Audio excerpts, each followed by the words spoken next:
मैं ब्रजेश कुमार। मेरे प्रिय दोस्तों, NCERT 6 का हम आपको अध्ययन करा रहे हैं और कंटिन्यू हम आपको 3 चैप्टर कंप्लीट हो चुके हैं और चौथा चैप्टर है आज आपका मानचित्र मैपिंग। मानचित्र कला क्या है, क्लियर दोस्तों? तो देखते हैं। तो आपको इस थंबनेल में देख सकते हैं, ये मानचित्र क्या है? ये आपका दिक्सूचक है जो दिशा को रिप्रेजेंट करता है। इसमें 2 दिशाएं दिखाई दे रही हैं, नॉर्थ एंड साउथ। नॉर्थ तरफ 0 और साउथ तरफ 180 डिग्री दिखा रहा है, आपको देशांतर को रिप्रेजेंट कर रहा है, क्लियर? तो मानचित्र किसे कहते हैं? मानचित्र बनाने की ये पद्धति कहाँ से आई? पहला मानचित्र किसे बनाया? तो पहले बताइए, पहला मानचित्र जो बनाया था टॉलमी ने। तो मानचित्र बनाने की जो कला एवं विज्ञान को मानचित्र कहा जाता है। वर्तमान मानचित्र कला के आधार पर बनाने में प्राचीन यूनानी भूगोलवेत्ताओं का अद्वितीय योगदान है। यूनानी द्वारा यह पृथ्वी पर भूमध्य रेखा पर निर्धारित अक्षांश देशांतर प्रणाली का विकास, विभिन्न कटबंधों में विभाजन, प्रक्षेपों की रचना यूनानी विद्वानों ने ही सर्वप्रथम तत्कालिक ज्ञान जो संसार के वैज्ञानिक आधार यूनानी विद्वानों ने एनेक्सीमेंडर, इराटोस्थनीज, टॉलमी का योगदान सर्वाधिक महत्वपूर्ण है और यूनानी मानचित्र कला के शिखर पर पहुंचाने में सबसे श्रेय योगदान है वो आपका टॉलमी महोदय का है। के लिए दोस्तों, तो मानचित्रों का जो वर्गीकरण किया जाता है वो आपका 2 में किया जाता है। एक बृहद मापनी मानचित्र एंड लार्ज स्केल मैप्स, और ये होता है लघु मापनी मानचित्र, स्मॉल स्केल मैप्स। तो इस तरह से कैसे कैसे है, तो मानचित्र के जो प्रकार हैं टाइप्स ऑफ द मैप के, तो मैप को हम 4 भागों में इसे रखते हैं। पहला है मापनी के अनुसार, दूसरा है आपका स्थलाकृति लक्षणों के अनुसार, रचना शैली के अनुसार और उद्देश्य के आधार पर। तो आपकी मापनी के जो अनुसार था उसमें भू संपत्ति मानचित्र बनेगा, स्थलाकृति मानचित्र, दीवारी मानचित्र, एटलस मानचित्र, और स्थलाकृति लक्षणों के आधार पर है वो आपका उच्चतादर्शी मानचित्र, प्लेटो या प्लेनीमीटरी मानचित्र, और रचना शैली के अध्ययन जो अकॉर्डिंग टू है वो गुणात्मक मानचित्र और मात्रात्मक मानचित्र है, और उद्देश्य के आधार पर है। इसमें आपको जिस तरह से आपकी NCERT 6 में भी दे रखा है, भौतिक मानचित्र, राजनीतिक मानचित्र, सामाजिक मानचित्र, ऐतिहासिक मानचित्र, सैनिक मानचित्र और आर्थिक मानचित्र आदि को भी पढ़ेंगे। और आर्थिक मानचित्र में भी कई एक भागों में विभाजित किया है, जैसे भूमि उपयोग मानचित्र, कृषि मानचित्र, खनिज मानचित्र, उद्योग मानचित्र। इसी प्रकार से हम भौतिक मानचित्र में भी डिवाइडेशन कर सकते हैं, खगोलीय मानचित्र, भूकंपीय मानचित्र, भूवैज्ञानिक मानचित्र, जलवायु मानचित्र, मृदा मानचित्र, वनस्पति मानचित्र और समदिक्पाती मानचित्र में विभाजित किया जाता है। क्लियर दोस्तों? अब बात यह आती है कि स्केल किसे कहते हैं? स्केल क्या है? What is the scale? तो स्केल मानचित्र में प्रदर्शित किन्हीं 2 बिंदु, जैसे हमारा मानचित्र है, माना ये मानचित्र है और ये हमारा क्या है, ए बिंदु है, और ये आपका क्या है, बी बिंदु है। तो यहाँ मानचित्र के किन्हीं 2 बिंदु के बीच की दूरी, ये बीच की दूरी, ये बीच की दूरी तथा इस भूतल पर इन 2 बिंदुओं के वास्तविक दूरी है, धरातल की हमारी ये वास्तविक दूरी को ले लें और इस कागज़ पर प्रदर्शित करें, उसी को ही मापनी कहते हैं।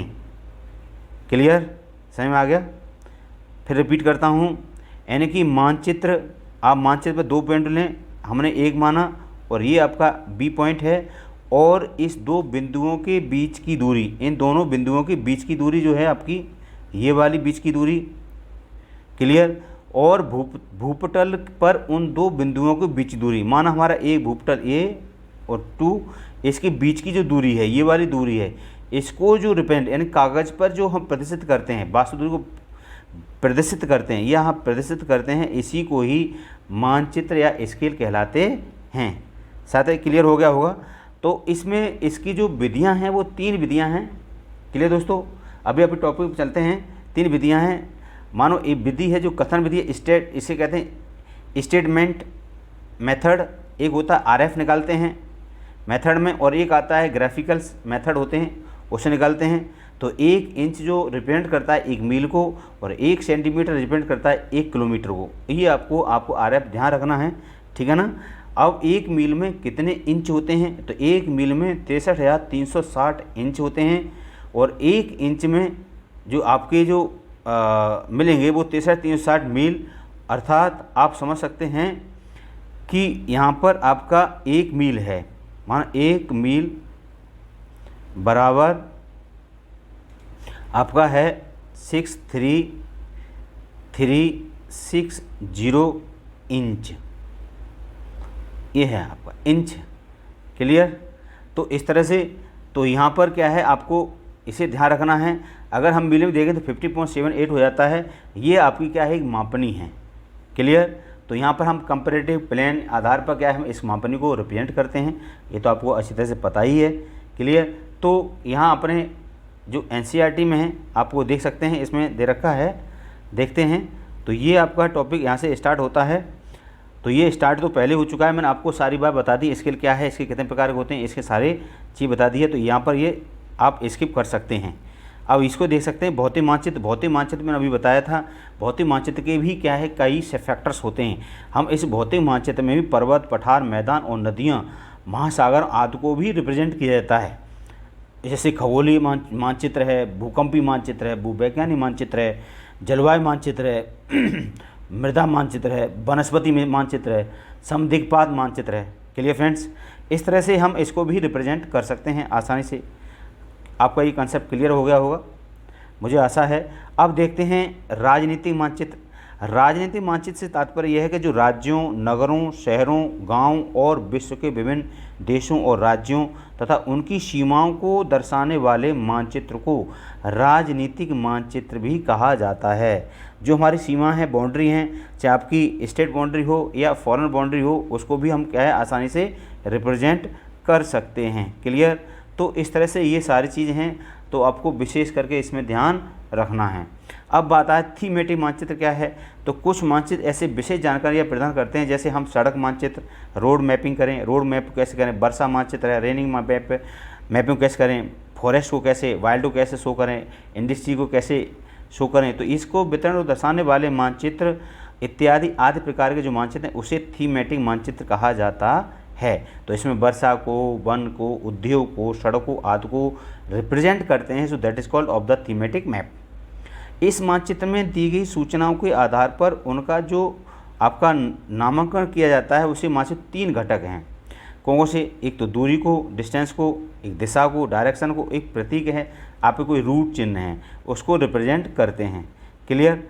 अब आता है जैसे हम ले दूरी, तो दूरी को प्रदर्शित करने के लिए तो इसमें विश्व के कोई भी एक भाग हो सकता है और ये हम कागज़ पर लेते हैं, पन्ने पर दर्शाया जाता है, आपको पता है। तो बड़ी दूरी को हम एक छोटे से पैमाने में उसको रख करके उसको रिप्रेजेंट किया जाता है। मैं अभी आपको बता रहा था, वही सारे 1 इंच, डेसीबल को वगैरह वगैरह को प्रयोग किया जाता है। क्लियर दोस्तों। तो आपको विशेष करके इस चीज़ को ध्यान रखना है। तो यहाँ पर सब दे रखा है कि 10 किलोमीटर जो है, इसको मानचित्र पर 2 सेंटीमीटर में व्यक्त किया जा सकता है। इसके अभिप्राय यह 1 सेंटीमीटर स्थल में 5 किलोमीटर को दर्शाया जा सकता है। Clear friends. तो ये आपको विशेष करके ध्यान रखना है। दूसरी बात है, 1 सेंटीमीटर बराबर 5 किलोमीटर, यानी 1 सेंटीमीटर किसको रिप्रेजेंट करता है, 5 किलोमीटर को भी शो करता है। क्लियर। तो इस तरह से ये सारी चीज़ें हैं, हम ये बता रहे थे। 1 मील में 63,360 क्या होती हैं, इंचें होती हैं। और 1 किलोमीटर में आपको पता है 1 लाख सेंटीमीटर होते हैं। और 5 सेंटीमीटर में 10 आपके 1 लाख सेंटीमीटर, इस तरह 1 किलोमीटर में 1 लाख सेंटीमीटर होंगे। क्लियर दोस्तों। इस तरह से आप इसको शो करते हैं। 1 फीट में कितने इंच होते हैं, तो आपको इसको ध्यान रखना है। 1 फीट में आपके होते हैं 12 इंच और 1 पग में आपके होते हैं 1/2 या 2 फीट होते हैं। तो इस तरह से ये सारी बातें पूछता है। 1 समुद्र मील में कितने इंच होते हैं, ये आपको कई बार पूछा गया है। तो आपको ध्यान रखना है 72,960 इंच होते हैं। क्लियर। और 1 मानक मील में 6360 इंच होते हैं, ये तो आपको पता ही है। क्लियर। तो इस तरह से हम क्या कोई कंपैरेटिव स्केल बना रहे हों तो हम उसको आसानी से रिप्रेजेंट कर सकते हैं। क्लियर। तो यहीं पर ये सारी बात बताई गई। छोटी मापनी, बड़ी मापनी, यानी कि जो छोटी स्केल होता है उस पर हम बड़ी मापनी को रिप्रेजेंट करते हैं और जो बड़ी मापनी होती है हम उसको क्या है, छोटे स्केल को रिप्रेजेंट करते हैं। क्लियर। तो यहाँ पर सब रखा है, जब छोटे क्षेत्रफल वाले जैसे भाग हैं, गांव है, शहर है, कागज़ पर दिखाना होता है तो हम बड़े पैमाने पर उपयोग करते हैं यानी छोटे, और जो आपको 5000 मीटर से दूरी को मानचित्र होते हैं और उसको रिप्रेजेंट करने के लिए मानचित्र पर क्या है बड़े पैमाने पर शो करना पड़ता है।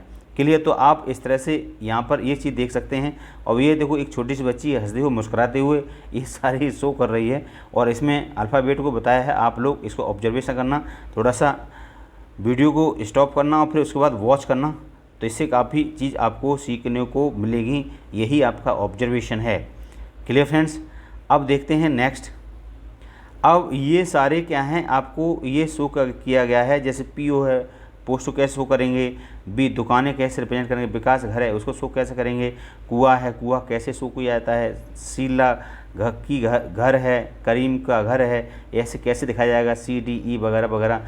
समुदाय केंद्र है, जैसे पेड़ है, पेड़ को कैसे शो किया जाता है, खेत का मैदान है या खेल का मैदान है उसको कैसे रिप्रेजेंट करते हैं। ये फलो उद्यान है, यानी कि फल का एक उद्यान है, खेत है उसको कैसे करेंगे, विद्यालय उसको कैसे रिप्रेजेंट किया जाएगा।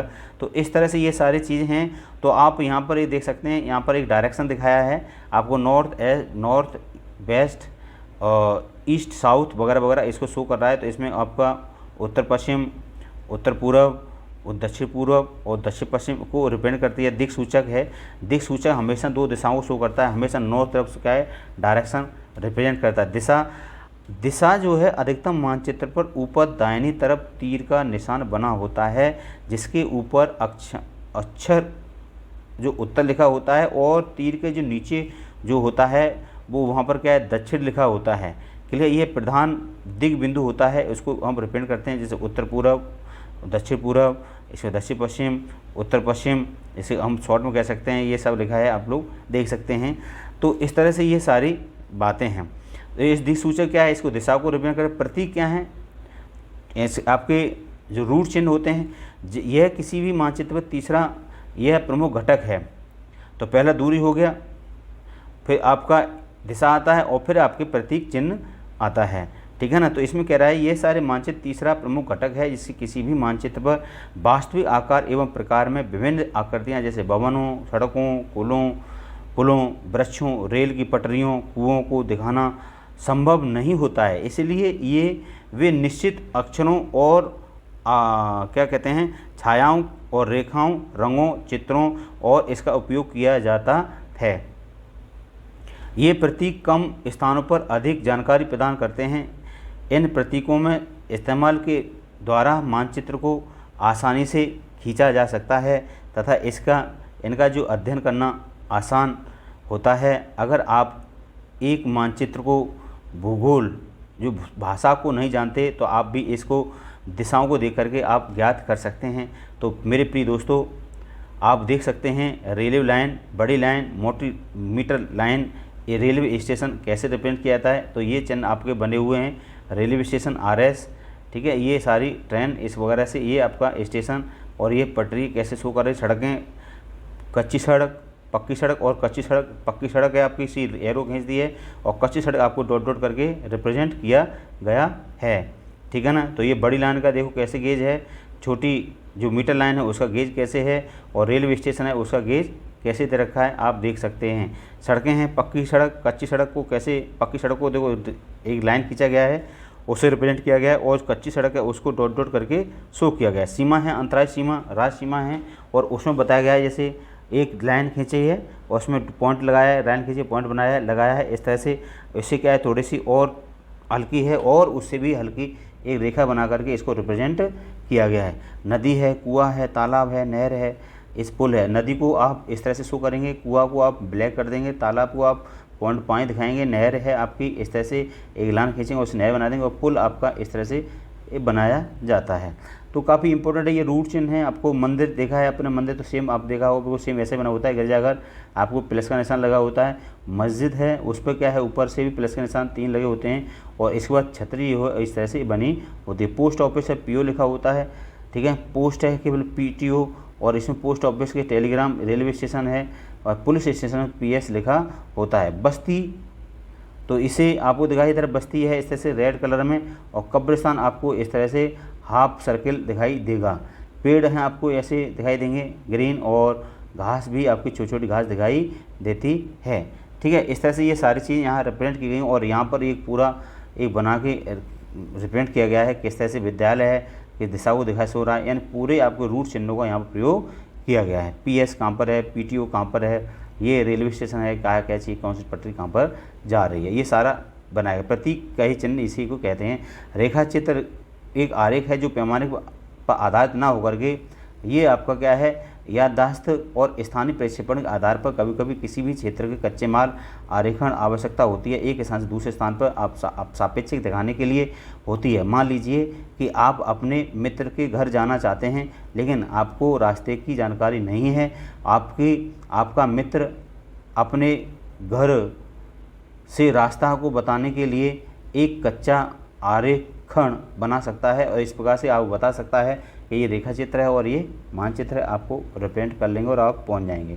अब तो भाई GPS है ज्योग्राफिक पोजीशन सिस्टम, उसे हम आसानी से पहुंच सकते हैं। खाका एक छोटा क्षेत्र है, उस पर खाका बनाओ, तैयार करो, उसको बड़े पैमाने पर मानचित्र हम उसको रिप्रेजेंट कर सकते हैं।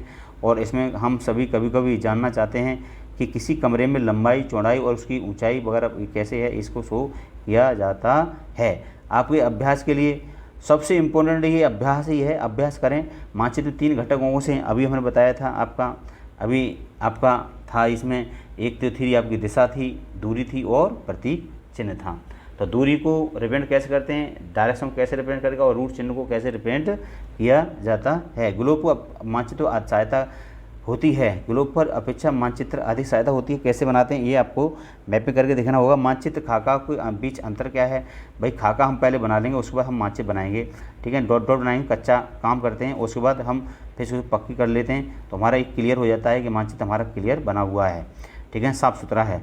और कौन सा मानचित्र विस्तृत जानकारी प्रदान करता है, भाई जो हाथ से मानचित्र बना होता है वो आप विस्तृत जानकारी दे देगा और हमको सारा लर्न हो जाता है। प्रतीक किस प्रकार के चिन्हों को अध्ययन करता है, रूट चिन्हों को।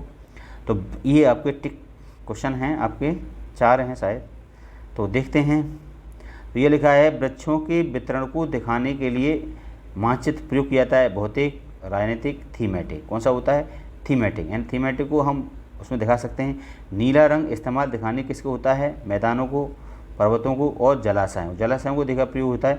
दिक्सूचक है, कंपास जो है उसका उपयोग किया जाता है, केवल दिशा को रिप्रेजेंट करता है, तो मुख्य दिशा का पता लगाने के लिए प्रयोग किया जाता है। क्लियर। अब पैमाना आवश्यक है, तो भाई लोगों पैमाना जो आपके लिए आवश्यक है मानचित्र के लिए, रेखा चित्र के लिए, प्रतीकों के लिए, तो मानचित्र बनाने के लिए पैमाने का प्रयोग किया जाता है। इसी छोटी इकाई को लेकर, बड़ी इकाई को लेकर के हम आसानी से बना सकते हैं। तो इस तरह से ये हमका टॉपिक था और ये कंप्लीट होता है। क्लियर दोस्तों। तो आप के NCERT 6 के 4 चैप्टर कंप्लीट हो चुके हैं। क्लियर। तो आप लोग विशेष करके ध्यान देंगे और आपको कंटिन्यू टास्क और अध्ययन करेंगे और जो क्वेश्चन करा रहा हूँ वो आपको करते चले जाएं। और इसके बाद ऑफलाइन पढ़ाएंगे और उसको आपको मैपिंग जो भी है मैपिंग कराएंगे। और दूसरी बात यह है ब्लैक बोर्ड वाइट बोर्ड पढ़ाएंगे, तो वाइट बोर्ड पढ़ाएंगे तो और आपका क्लियर होगा। हम एक बार NCERT का अध्ययन करते हैं, फिर साथ साथ उसके बाद ब्लैक बोर्ड वाइट बोर्ड का भी प्रयोग करेंगे। हाँ, अगर दोस्तों हमारी वीडियो अगर पसंद आती है उसे लाइक करें, शेयर करें एंड सब्सक्राइब करें। जय हिंद, जय भारत।